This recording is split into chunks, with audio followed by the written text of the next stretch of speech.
આપણે લાસ્ટ લેક્ચરમાં તમારું ચેપ્ટર 7 સ્ટાર્ટ કર્યું હતું. આપણે ચેપ્ટર 7માં પ્રત્યાવર્તી પ્રવાહ વિશે અભ્યાસ કરવાનો છે, આપણે જાણીએ છીએ. અને લાસ્ટ ટાઈમ આપણે પ્રત્યાવર્તી પ્રવાહની એક લાક્ષણિકતા લીધી હતી કે પ્રત્યાવર્તી પ્રવાહ એવું નામ કેમ પડ્યું, ખરેખર તો ઉલટ સુલટ પ્રવાહ અથવા પ્રત્યાવર્તી પ્રવાહ જે કોઈ.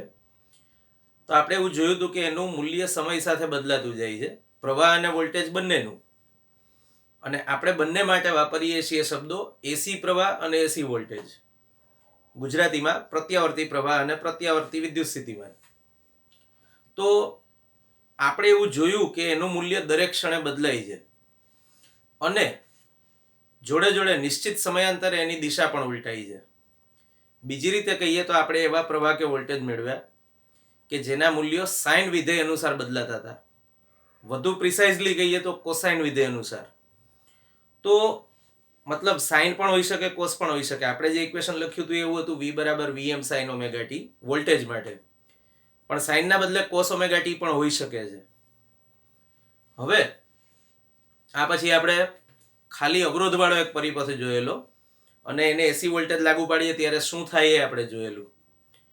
તો અત્યાર સુધી આપણી જે કંઈ ચર્ચા હતી એ બહુ પ્રાઇમરી લેવલની હતી. આપણે એવું જોયું કે એસી પ્રવાહની ખાસિયત શું છે, એસી વોલ્ટેજની ખાસિયત શું છે, અને અવરોધને જ્યારે એસી વોલ્ટેજ લાગુ પાડવામાં આવે ત્યારે શું થાય છે. આપણે પ્રવાહના, વોલ્ટેજના, પાવરના સૂત્રો મેળવ્યા તો આપણને ખબર પડી કે ડીસીમાં જેવા સૂત્રો મળતા હતા એવા જ સૂત્રો એસીમાં મળે છે. ડીસી મતલબ પ્રવાહ વિદ્યુત, જે આપણે ચેપ્ટર 3માં ભણ્યા એ જ ટાઈપના સૂત્રો. પણ અવરોધવાળા પરિપથમાં આપણે વી અને આઈ બંનેના ગ્રાફ દોર્યા હતા ઓમેગા ટી વિરુદ્ધ, અને આપણે એવું જોયેલું કે ભાઈ આ બંનેના મૂલ્યો એકી સાથે કાં તો લઘુત્તમ થાય છે કાં તો મહત્તમ થાય છે. મતલબ 0 ધનમાં મહત્તમ, 0 ઋણમાં મહત્તમ, પાછું 0. આ ઘટના બંને સાથે એક જ સમયે બને છે. મતલબ મહત્તમ હોય ત્યારે બંને મહત્તમ, લઘુત્તમ હોય ત્યારે બંને લઘુત્તમ. તો આપણે એવું કન્ક્લુઝન આપેલું છેલ્લે કે ફક્ત અવરોધક ધરાવતા પરિપથને જ્યારે એસી વોલ્ટેજ લાગુ પાડવામાં આવે ત્યારે વોલ્ટેજ અને પ્રવાહ સમાન કળામાં હોય છે. પણ દરેક જગ્યાએ એવું નથી બનતું. આપણે હવે લેટર ઓન જે અભ્યાસ કરીશું એમાં બે અગત્યના ઘટકો આવશે, કેપેસિટર અને ઇન્ડક્ટર. આપણે ચર્ચા થયેલી છે. તો કેપેસિટર અને ઇન્ડક્ટર વાળા કેસમાં એવું નથી બનતું, આવે ત્યારે જોઈશું ડિટેલમાં. પણ અત્યારે એવું સમજીએ કે ખાલી અવરોધવાળો પરિપથ હોય તો એમાં પ્રવાહ વોલ્ટેજ સમાન કળામાં હોય. દરેક જગ્યાએ એવું હોય એવું જરૂરી નથી. તો આપણે એક મેથડ ડેવલપ કરવી પડે કે જે આપણને ગણતરીઓ ઇઝી કરી આપે. ગણતરીઓ ઇઝી કરવાના ઘણા ઉપાયો જુદી જુદી જગ્યાએ આપણે યુઝ કરીએ જ છીએ. ધારો કે એક સિમ્પલ એક્ઝામ્પલ કન્સિડર કરીએ. મારે કોઈ સમતલમાં કોઈ કણનું સ્થાન દર્શાવવું છે તો મારે બે યામોની જરૂર પડે, એક્સ અને વાય. ધારો કે એ કણ વર્તુળ પથ પર ગતિ કરી રહ્યો છે અને વર્તુળ પરિપથ પર ટોટલ આવી રીતે 100 જુદા જુદા બિંદુઓ છે, 100 સ્થાનો જુદા જુદા છે, વર્તુળના પરિઘ પર જ છે. તો 100 સ્થાનોમાં દરેક માટે હું એક્સ અને વાય વાપરું તો મને ટોટલ મળશે 200 સંખ્યાઓ. મતલબ એક્સ યામના 100 મૂલ્યો અને એને અનુરૂપ વાય યામના પણ 100 મૂલ્યો, ટોટલ 200 સંખ્યાઓ જોડે ડીલ કરવાનું થયું. પણ હું ઓલ્ટરનેટ ઓપ્શન વિચારું છું કે મારું કામ ઈઝી કઈ રીતે થાય.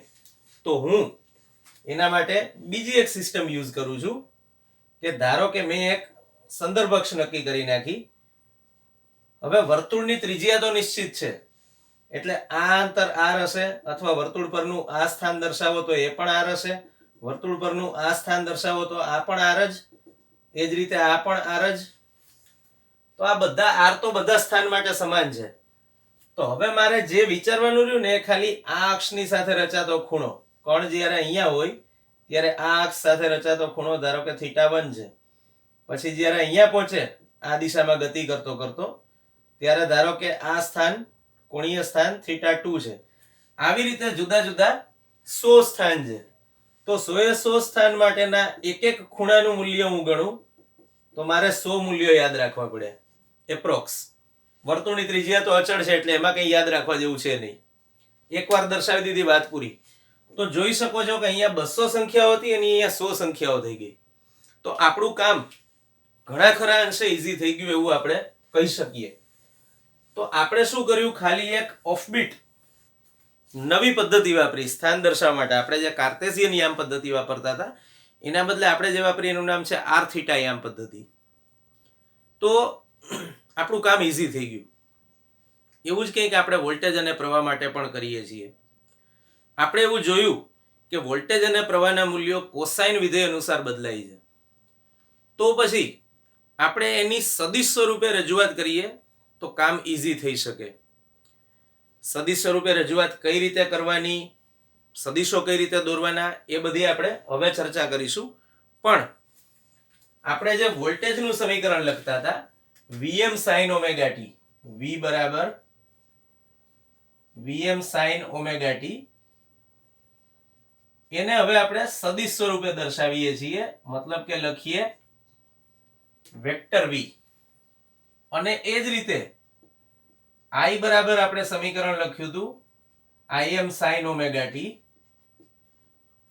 જેને હવે સદિશ સ્વરૂપે દર્શાવીએ તો આ વેક્ટર I.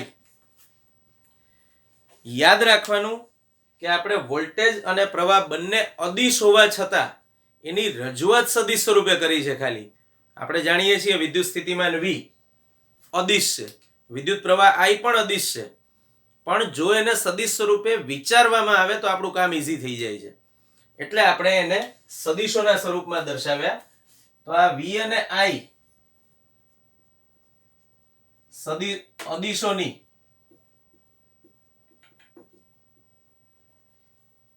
રજૂઆત આપણે સદિશ સ્વરૂપમાં કરી. તો V અને I ના જે આપણે સદિશ સ્વરૂપો દર્શાવ્યા એમને આપણે નામ આપ્યું છે ફેઝર્સ.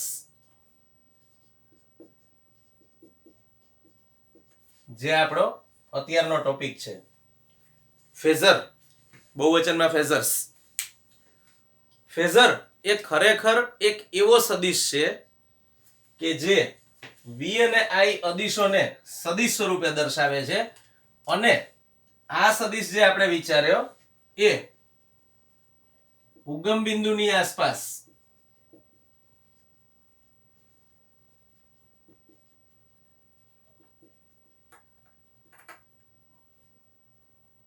વિષમગળી દિશામાં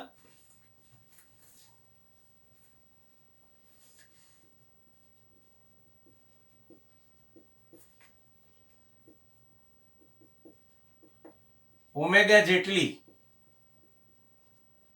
કોણીય ઝડપથી ભ્રમણ કરે છે.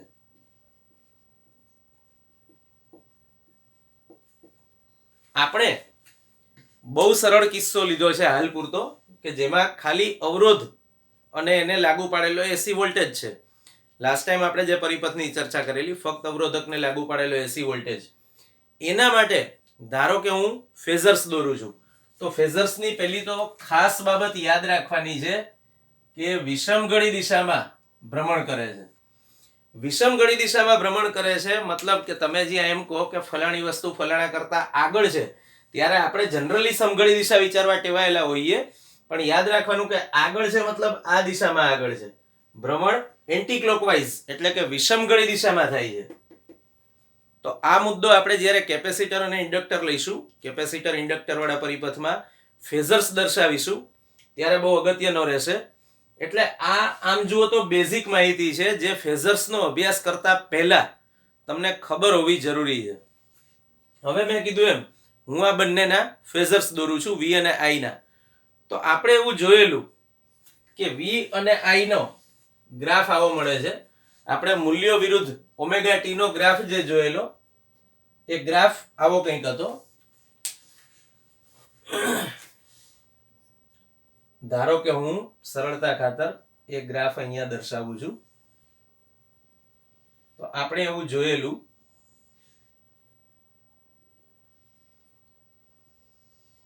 સરળતા ખાતર આપણે એક જ દોલન અથવા એક જ તરંગ વિચારીએ. આ અક્ષ પર આપણે લીધું છે ઓમેગા ટી અને આ જ દિશામાં આપણે બંને ગ્રાફ વિચારીશું. તો આ વોલ્ટેજનો ગ્રાફ છે પહેલો તો, અને બીજો ગ્રાફ જે છે જે હું દોરી રહ્યો છું એ પ્રવાહનો ગ્રાફ છે.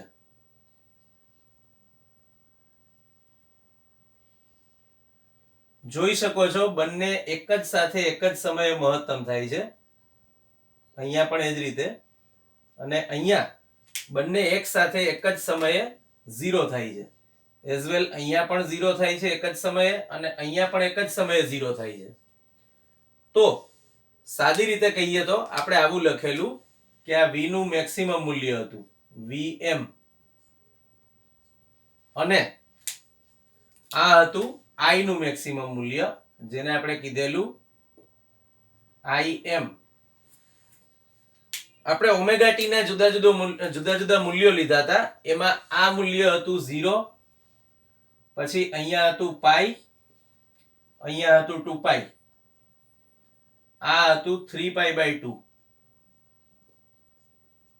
અને અહીંયા જે મૂલ્ય હતું એ હતું પાઈ બાય 2. આપણે આવો એક ગ્રાફ લાસ્ટ ટાઈમ જોયેલો. હવે ધારો કે હું વોલ્ટેજ અને પ્રવાહના મહત્તમ મૂલ્યો માટેના ફેઝર્સ દર્શાવવા માંગુ છું. તો હું શું કરીશ? પહેલા તો હું એક યામ સમતલ વિચારીશ. પહેલું ચરણ, આ x દિશા છે અને આ y દિશા છે. આ યામાક્ષ પદ્ધતિનું ઉગમ બિંદુ છે. આપણે પહેલા ચરણમાં ગ્રાફ દોરી રહ્યા છીએ, આ પ્રવાહનો ગ્રાફ. હવે મારે આ મૂલ્યને સદિશ સ્વરૂપે દર્શાવવું છે. તો હું અહીંથી રેફરન્સ માટે એક લાઈન દોરું છું અહીં સુધી. આ વોલ્ટેજ માટે હું એક રેફરન્સ લાઈન દોરું છું મહત્તમ મૂલ્ય દર્શાવવા માટે, જે અહીં સુધી આવે છે. હવે મેં કીધું એમ આપણે જે સદિશો દોરીશું એ બંને, ધારો કે આપણે મહત્તમ મૂલ્ય વિચાર્યું તો મહત્તમ મૂલ્ય માટે આ પાઈ બાય 2 છે. તો આપણે ખરેખર આ ફેઝર સીધો ડ્રો કરવો જોઈએ, પણ આપણે સરળતા ખાતર એવું ધારી લઈએ છીએ કે અહીંયા ઓમેગાનું મૂલ્ય ઓમેગા T1 છે. કારણ કે ખરેખર આ ગ્રાફ મારે સીધો આમ દોરવો પડે જો આના માટે દર્શાવવો હોય તો. તો આપણે એવું ધારી લઈએ હાલ પૂરતું કે આ પહેલો સદિશ છે. કોનો સદિશ? પ્રવાહનું મૂલ્ય દર્શાવતો સદિશ, એટલે કે આ પ્રવાહનો ફેઝર છે. તો આને હું દર્શાવું છું I વડે. પછી ધારો કે વોલ્ટેજનો ફેઝર છે, તો વોલ્ટેજનો સદિશ આ દિશામાં, મતલબ આ આખો વોલ્ટેજનો સદિશ છે. સમજો પ્રવાહ એના કરતા ઓછો છે એટલે આપણે આટલો જ સદિશ પ્રવાહનો સદિશ દર્શાવ્યો છે. આ વોલ્ટેજનો સદિશ એટલે કે વોલ્ટેજનો ફેઝર છે. ફરીથી એકવાર મગજમાં રાખજો, આપણી ટેક્સ્ટબુકમાં જે આકૃતિ દોરી છે એમાં આ મૂલ્ય પાઈ બાય 2 પાસે નથી લીધું, એમાં થોડું આ બાજુ લીધું છે, એટલે સંજ્ઞા ઓમેગા T1 લીધી છે. તો મેં પ્રોપર સમજ પડે એના માટે મહત્તમ મૂલ્યો દર્શાવેલા છે. બાકી તમારે આ મૂલ્યો દર્શાવવા હોય તો તમે બીજી જગ્યાએ પણ દર્શાવી શકો છો. ખાસ યાદ રાખવાનું કે જો અહીંયા ઓમેગા T1 ની કિંમત પાઈ બાય 2 લીધી હોય તો આ બંને સદિશો આ અક્ષ પર આમ ઊભા દોરવાના થાય. બંને પ્રોપરલી અલગ અલગ દેખાડી શકાય, એટલે મેં અહીંયા પાઈ બાય 2 નથી એવું ધારી લીધું, ઓમેગા T1 છે. તો હવે અહીંયા જે સમય આવ્યો ઓમેગા T નું જે મૂલ્ય આવ્યું એટલો જ ખૂણો અહીંયા તમારે દર્શાવવાનો છે. તો આ ખૂણો ઓમેગા T1 છે. મતલબ કે આ x આમ જુઓ તો સંદર્ભ અક્ષ છે. મતલબ કે તમે જ્યારે ખૂણો માપશો ત્યારે આની સાપેક્ષે માપશો, અને ફેઝર આ દિશામાં ઓમેગા જેટલી કોણીય ઝડપથી ભ્રમણ કરે છે. આપણે અહીંયા લખ્યું ઉગમ બિંદુની આસપાસ વિષમ ઘડી દિશામાં ઓમેગા જેટલી કોણીય ઝડપથી એ ભ્રમણ કરે છે. તો હવે અહીંયા રેફરન્સ માટે હું એક લાઈન દોરી દઉં મૂલ્યો કમ્પેર કરવા માટે. તો આ સદિશ છે Im sin ઓમેગા T1, મતલબ કે આ I નું મૂલ્ય છે. એ જ રીતે આ જે સદિશ છે એ Vm sin ઓમેગા T છે, મતલબ કે V નું મૂલ્ય છે, સદિશ V નું. તો આ આપણે ફેઝર સ્વરૂપે રજૂઆત કરી કોઈ વસ્તુની. તમારે ધારો કે પરફેક્ટ બુકની રીતે ગ્રાફ દોરવો હોય તો શું? તો આપણે વધુ એક ગ્રાફ દોરીને સમજીએ. અગેન હું બીજો એક ગ્રાફ ડ્રો કરીને દેખાડું છું ફેઝર્સ માટે. ધારો કે મેં ફરીથી એકવાર મૂલ્યો લીધા વોલ્ટેજ અને પ્રવાહના. ધારો કે આ વોલ્ટેજનો ગ્રાફ છે. આ અક્ષ પર પાછું આપણે ઓમેગા ટી લીધું છે અને આ વોલ્ટેજનો ગ્રાફ છે એટલે આને હું V વડે દર્શાવું છું. એ જ રીતે આ પ્રવાહનો ગ્રાફ છે એને હું I વડે દર્શાવું છું. તો આ V અને I ના બે જુદા જુદા ગ્રાફ. અહીંયા હતો 0, અહીંયા છે પાઈ અને અહીંયા છે 2π. બંને સમાન કળામાં છે, જોઈ શકો છો. અને ખાસ મગજમાં રાખજો કે આપણે જે ગ્રાફ દોરી રહ્યા છીએ એ ફક્ત અવરોધવાળા પરિપથ માટે દોરી રહ્યા છીએ. અહીંયા હતું π/2. જે સમયે આ બંનેના મૂલ્યો મહત્તમ બને એ ઓમેગા ટી નું મૂલ્ય. જે સમયે ઊંધી દિશામાં મહત્તમ બને એને અનુરૂપ ઓમેગા ટી નું મૂલ્ય અહીંયા હતું જે હતું 3π/2. હવે ધારો કે હું કોઈ પણ એક યાદચ્છિક સમય t1 લઈ લઉં છું. તો માની લો કે t1 સમયે આ બે મૂલ્યો મળે છે. હવે અહીંયા બધું ભેગું ના થાય એટલે હું π/2 અહીંયા લખી કાઢું છું. અહીંયા ઓમેગા ટી નું મૂલ્ય આપણે સમય t1 લીધો એટલે ઓમેગા ટી નું મૂલ્ય અનુરૂપ મૂલ્ય ઓમેગા t1 થયું. તો હવે મને આ બે મૂલ્યો મળે. તો ફરીથી એકવાર હું રેફરન્સ માટે એક લાઈન દોરું છું. આ પહેલું ચરણ મેં વિચાર્યું. આ XY અક્ષો વિચારી. આ ઉગમ બિંદુ છે. હવે અહીંયા ઓમેગા t1 જેટલા સમયના અંતે I નું મૂલ્ય કેટલું મળે છે એટલી જ લંબાઈનો ગ્રાફ હું અહીંયા દોરીશ. આ ઓમેગા t1 સમયે I નું મૂલ્ય છે તો આ મૂલ્ય મળશે Im sin ઓમેગા t1. તો એ I નું મૂલ્ય થયું. સદિશ I નું મૂલ્ય છે એટલે ઉપર વેક્ટરનો એરો નહીં આવે અને એનો ફેઝર હું આવી રીતે દર્શાવીશ. આ I નો ફેઝર થયો એટલે કે વેક્ટર I થયો. અને જે મૂલ્ય આપણે અહીંયા લીધું છે ઓમેગા t1 એ ખૂણાનું મૂલ્ય છે. તો આ ખૂણો ઓમેગા t1. હવે વોલ્ટેજનું મૂલ્ય પણ કંઈક છે. તો હવે મારે વોલ્ટેજનો ફેઝર દોરવો હોય તો એના માટે હું બીજી એક રેફરન્સ લાઈન દોરીશ. આ રહી. અને એના માટે મૂલ્ય થશે Vm sin ઓમેગા t1. તમે એને કેપિટલ V સદિશનું મૂલ્ય છે એટલે વેક્ટરની સંજ્ઞા વગર જસ્ટ કેપિટલ V લખીને દર્શાવી શકો. અને હવે V નો ફેઝર આવી રીતે આવશે. આના કરતા મૂલ્ય વધુ છે અહીં સુધી એટલે આ V નો સદિશ થયો. તો જોઈ શકો છો કે આ વખતે આપણે પ્રિસાઇઝલી ઓમેગા t1 ગ્રાફ માટે લીધું. માની લો કે મારે આવો જ ગ્રાફ ઓમેગા t1 ની π/2 કિંમત માટે જોઈતો હોત તો શું કરવું પડત જોઈએ આપણે. ફરીથી એકવાર આ મૂલ્યો વિરુદ્ધ ઓમેગા ટી ના ગ્રાફના બે અક્ષ છે. પાછો હું આ જ રીતે ગ્રાફ દોરું છું. અહીંયા અગેન આ V નો ગ્રાફ છે અને એની નીચે આ I નો ગ્રાફ. V કરતા ઓછું મૂલ્ય ધરાવતો પણ સમાન કળામાં.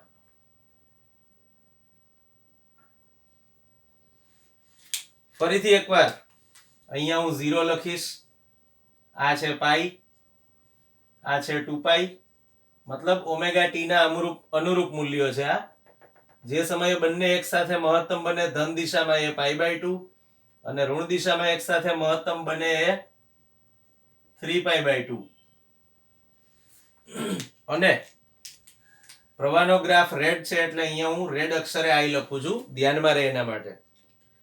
હવે ધારો કે મેં ઓમેગા T1 ની કિંમત ઓમેગા T ની કિંમત π/2 લીધી અને એને અનુરૂપ ફેઝર મારે દોરવા છે. તો ફરીથી એકવાર હું અહીંથી રેફરન્સ માટે લાઈન લંબાવીશ અને અહીંયા યામાક્ષ પદ્ધતિનું પહેલું ચરણ દર્શાવીશ. આ x અક્ષ છે જેની સાપેક્ષે હું ખૂણો માપીશ. આ y અક્ષ છે. હવે મારે આ ખૂણો લેવાનો છે π/2, કારણ કે મારે પર્ટિક્યુલર આ મૂલ્ય ગ્રાફમાં દર્શાવવું છે. ઓમેગા T ની કિંમત π/2 હોય એ સમયનું.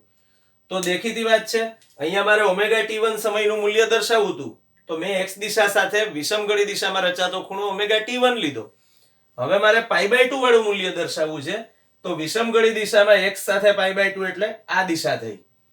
તો આ દિશામાં હું જ્યારે પ્રવાહનું મૂલ્ય દર્શાવીશ ત્યારે આ મૂલ્ય પ્રવાહનું મેક્સિમમ મૂલ્ય છે. તો આ I નું મેક્સિમમ મૂલ્ય સમજો. હવે અહીંયા Im sin ઓમેગા T1 એવું લખવાની જરૂર નથી, કારણ કે sin ઓમેગા T1 માં ઓમેગા T1 ની π/2 છે કિંમત. તો sin π/2 એટલે 1 થઈ ગયું ઓલરેડી, તો હવે લખવાની જરૂર નથી રહેતી. એ જ રીતે જ્યારે હું વોલ્ટેજનો ફેઝર દર્શાવીશ ત્યારે અહીં સુધી હશે.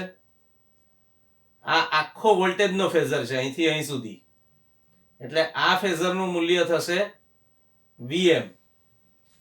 તો યાદ રાખવાનું કે આપણે આ ગ્રાફમાં ટોટલ V અને I ના મેક્સિમમ મૂલ્યો માટેની ચર્ચા કરી અને આ ખૂણો π/2 લીધો, કારણ કે આ π/2 માટેનો ગ્રાફ છે. તો તમે એવું કહી શકો કે ઓમેગા T બરાબર π/2 હોય ત્યારે વોલ્ટેજ અને પ્રવાહ બંનેના મહત્તમ મૂલ્યો હશે.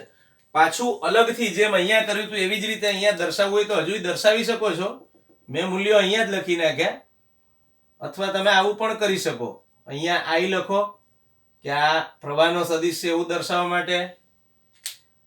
અહીંયા V લખો, આ વોલ્ટેજનો સદિશ છે બ્લુ કલરનો એવું દર્શાવવા માટે. અને અહીંયા આનું મૂલ્ય દર્શાવો જે હવે છે Im, અને એ જ રીતે વોલ્ટેજનું મૂલ્ય છે અહીંયા Vm. તો આમ જુઓ તો મૂલ્ય તમને તીરની લંબાઈ પરથી ખબર પડે. એટલે આપણે એક રેફરન્સ લાઈન ડ્રો કરી અને દેખાડ્યું છે કે ભાઈ અહીંયા જો પ્રવાહનું મૂલ્ય વોલ્ટેજ કરતા ઓછું છે, અહીંયા પણ પ્રવાહનું મૂલ્ય વોલ્ટેજ કરતા ઓછું છે. ડઝન્ટ મેટર કે આ ઓમેગા T1 સમયે મૂલ્ય હતું અને આ ઓમેગા T1 બરાબર π/2 સમયે મૂલ્ય છે. પણ યાદ એ રાખવાનું છે કે તમારે જેટલો ખૂણો અહીંયા લીધો હોય એટલો જ ખૂણો અહીંયા લેવો પડે. જો કે જુદા જુદા કેસમાં ફેઝર્સ જે તે પ્રોબ્લેમ અનુસાર જુદા જુદા મળે. આપણે અત્યારે જે ચર્ચા કરી એ ફક્ત અવરોધવાળા એસી પરિપથને લાગુ પાડેલા વોલ્ટેજ માટેની પ્રવાહ અને વોલ્ટેજના ફેઝર્સની ચર્ચા હતી, જે બહુ સિમ્પ્લિફાઈડ લેવલ પર છે. હવે આપણે આ જ રીતે કેપેસિટર અને ઇન્ડક્ટરને જ્યારે એસી પરિપથો એસી વોલ્ટેજ લાગુ પાડવામાં આવે ત્યારે શું થાય એ જોવા જઈ રહ્યા છીએ. પણ એ પહેલા આપણે એક વધુ અગત્યની ચર્ચા કરવાની છે, જે હવે ઇન્ડક્ટર અને કેપેસિટરનો અભ્યાસ કરતી વખતે ખાસ મગજમાં રાખવાની છે. એટલે આપણે જ્યારે ઇન્ડક્ટર અને કેપેસિટરને લાગુ પાડેલા એસી વોલ્ટેજ વિશે વાત કરીએ ત્યારે એ ખાસ મગજમાં રાખવાનું છે કે કેપેસિટર અને ઇન્ડક્ટર બંનેના બેઝિક ગુણધર્મો જે ડીસીમાં હતા એ એસીમાં બદલાઈ જાય છે. થોડું સમજીએ. વધારે ડિટેલ્સ મેં કીધું એમ આપણે જ્યારે નેક્સ્ટ લેક્ચરમાં આ ટોપિક લઈશું ઇન્ડક્ટર અને કેપેસિટરનો લાગુ પાડેલા એસી વોલ્ટેજનો ત્યારે આવશે જ. પણ હાલ પૂરતું ખાલી એક રફ સમજીએ કે એમના વર્તનમાં એમની વર્તણૂકમાં શું ફરક પડે છે. જો કેપેસિટર જ્યારે ડીસી પરિપથમાં જોડવામાં આવે ત્યારે અવાહક તરીકે વર્તે છે. આપણે એવું જાણીએ છીએ કે કેપેસિટરની બે પ્લેટ્સ વચ્ચે ડાઇલેક્ટ્રિક એટલે કે અવાહક માધ્યમ ભરેલું હોય. ધારો કે આ ધન પ્લેટ છે અને આ ઋણ પ્લેટ છે, તો બંનેની વચ્ચે અવાહક માધ્યમ છે. તો જ્યારે તમે કેપેસિટરને ડીસી પરિપથમાં જોડો છો, મતલબ બેટરી સાથે કનેક્ટ કરો છો આ કેપેસિટરને, ત્યારે સૂક્ષ્મ સમય પૂરતો પ્રવાહ વહે છે. કેપેસિટર ચાર્જ થઈ જાય ત્યાં સુધી, પછી પરિપથની સ્થાયી સ્થિતિ આવી જાય છે. મતલબ ધારો કે તમે આ રીતે ડીસી વોલ્ટેજ આપ્યો હોય કેપેસિટરને, તો તમે અહીંયા પ્લસ માઇનસ પણ દર્શાવી શકો, પણ જસ્ટ VDC લખ્યું મેં અલગ પાડવા માટે. તો શરૂઆતમાં કેપેસિટર ચાર્જ થશે એટલી વાર આમાં પ્રવાહ વહેશે, પણ જેવું કેપેસિટર ચાર્જ થઈ ગયું કે હવે એ પ્રવાહ વહેવાનો બંધ થઈ જશે. આ ડીસી પરિપથમાં કેપેસિટરની ખાસિયત હતી. એસીમાં એવું નથી બનતું. ડીસી પરિપથમાં બીજી રીતે કહીએ તો કેપેસિટરનો અવરોધ અનંત હતો, એમાંથી પ્રવાહ નતો વહી શકતો. એસી પરિપથમાં એમાંથી પ્રવાહ વહી શકે છે. આ પહેલો ડિફરન્સ છે. બીજી વાત આવે છે ઇન્ડક્ટરની. તો ઇન્ડક્ટર ડીસીમાં અને એસીમાં ક્યાં અલગ પડે છે? ડીસીમાં તમે ઇન્ડક્ટર વિચાર્યો એટલે ઇન્ડક્ટર સાદી ભાષામાં કહીએ તો ગુચડું, પ્રેરક ગુચડું વધુ સાચું કહીએ તો. ગુચડું એટલે કોઇલ અને ઇન્ડક્ટર એટલે પ્રેરક ગુચડું. તો ઇન્ડક્ટરની ખાસિયત હતી ડીસી પ્રવાહમાં કે સાદા સુવાહક તરીકે વર્તતું હતું. ધારો કે આવી રીતે એક ગુચડું છે, એને તમે અગેન ડીસી વોલ્ટેજ આપેલો છે, તો હવે પ્રવાહનું વહન કરશે. Simple, that's it. ધારો કે ધન અને ઋણ અહીંયા દર્શાવો તો માની લો કે પ્રવાહ આ દિશામાં છે, તો હવે સાદું ગુચડું સાદા વાહક તરીકે, સુવાહક તરીકે વર્તશે. આપણે જાણીએ છીએ સોલેનોઇડમાંથી પ્રવાહ પસાર કરો ત્યારે. પણ જો તમે સોલેનોઇડમાં પ્રવાહ પસાર કરવાનું વિચારો તો એ ડીસી પ્રવાહ હતો, એટલે એ સાદા સુવાહક તાર તરીકે વર્તતું હતું. એવો તાર કે જે ગુચડા આકારે રહેલો છે. That's all. તો ડીસી પરિપથમાં ગુચડું ફક્ત એક સુવાહક તરીકે વર્તતું હતું અને એ એમાંથી પસાર થતા પ્રવાહનો વિરોધ નહોતું કરતું.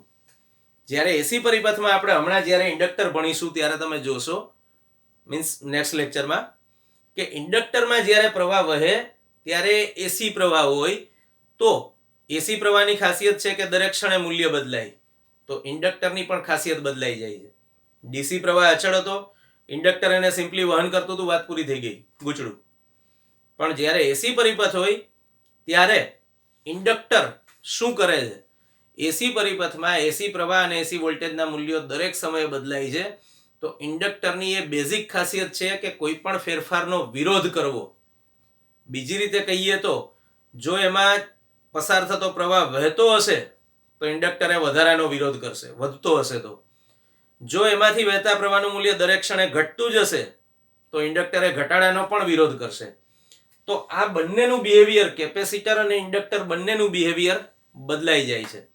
લેટર ઓન આપણે જે કંઈ ચર્ચા કરીશું એ આ વસ્તુ મગજમાં રાખીને કરીશું. બીજી વાત એ છે કે આપણે ફ્રિકવન્ટલી એવા શબ્દો વાપરીશું કે આદર્શ ઇન્ડક્ટર જોડેલું છે પરિપથમાં. તો આદર્શ ઇન્ડક્ટરનો મિનિંગ શું છે? આદર્શ ઇન્ડક્ટર એટલે એવું ગુચડું કે જેને ફક્ત ઇન્ડક્ટન્સ છે, અવરોધ છે જ નહીં.